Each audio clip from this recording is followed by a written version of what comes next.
2 generations, 1 bike. Let's see if my dad and I both agree on the Harley-Davidson Heritage Classic.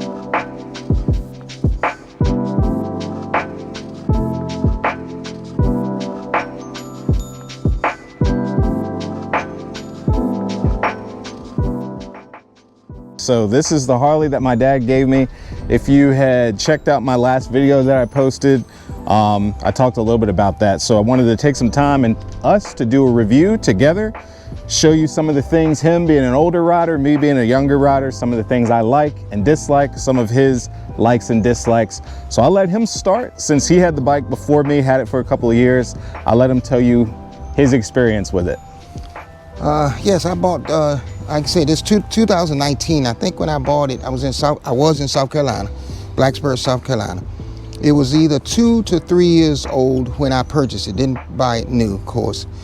But I had traded a smaller bike, and because I had gotten used to the larger bikes, I had a Honda 1300. I forgot the name of that bike. But anyway, it was not what I was used to on the highway. And so I went to this bike, and I came down from a street lot.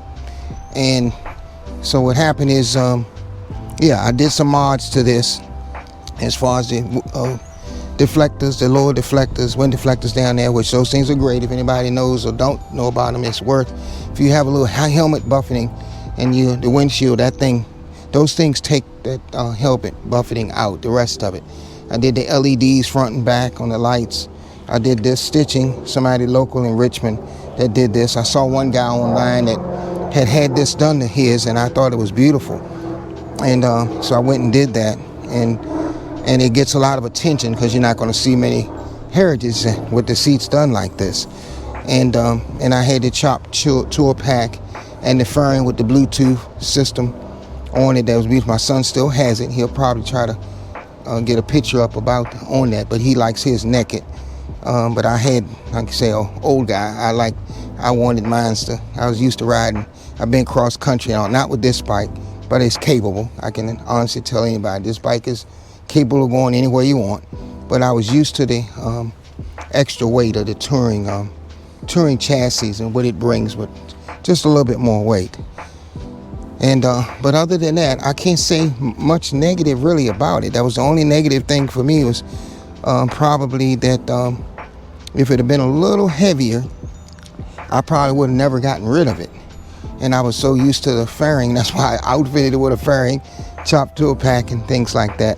And by that time it ended up being my son's because I had health issues with my left arm. So I now ride a Honda Goldwing DCT automatic transmission, so I don't have to clutch. So other than that, I would have still been riding it. But other than that, yeah, it's one of the most comfortable bikes in my opinion, that Harley makes because of that seating position. And I understood why that was. I'm 5'9". It has a 27, I think, inch seat height, something like that, 27 and a half. And then you have a 5-gallon fuel tank versus a 6. So that changes not only this with your hips, but then the seat also makes it to where it's just you're sitting in an office chair pretty much going down the road. Just very comfortable. And that part I couldn't deny. I put highway pegs on it. That's the only bike that I never used them because it was just so comfortable. I never needed to stretch my legs like that. And I, naturally I put the Cobra exhaust on it just for the sound, more sound and things like that.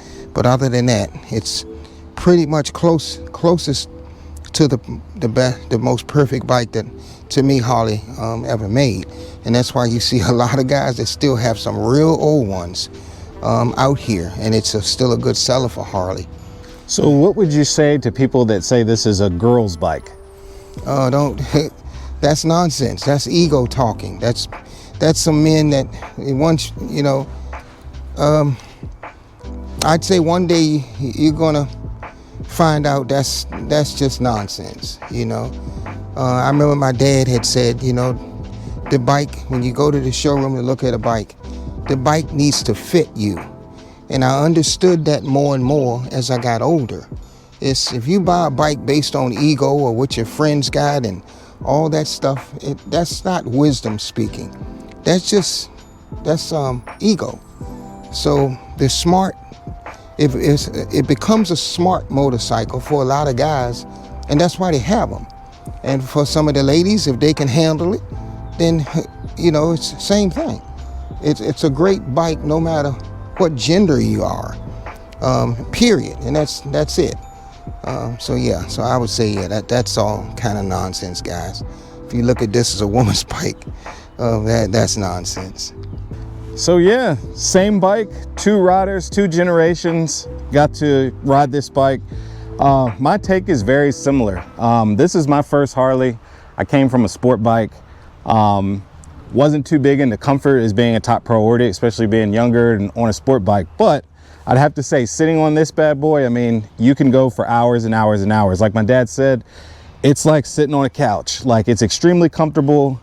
The mini ape hangers, extremely comfortable. Like the riding position, you're not hunched over, good back support.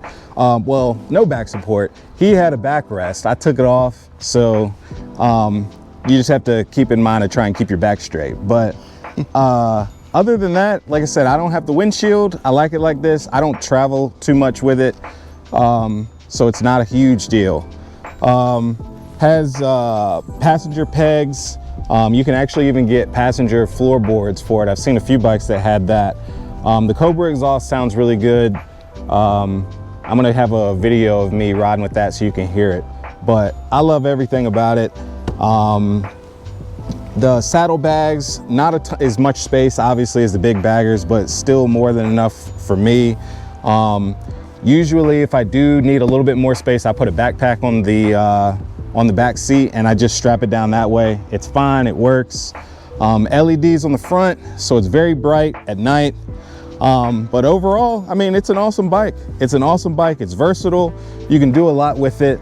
And it's just clean. I mean, you can, the best thing that I like about it, especially coming from the sport bike, is just its maneuverability. So it's not the lightest bike in the world. I mean, Harley has some massive hogs, like, you know, 800 plus pound bikes. I think this is in the 700s, but it's still very flickable, you know, compared to, I'm sure, some of the bigger baggers. So that's what I like most about it. It's not overwhelming. I'm 5'7", so I'm extremely short.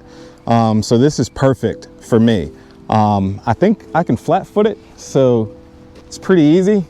So it just gives you a lot of confidence. Yeah, I can flat foot it extremely easily. But you're just confident and comfortable on it, and that's what I like.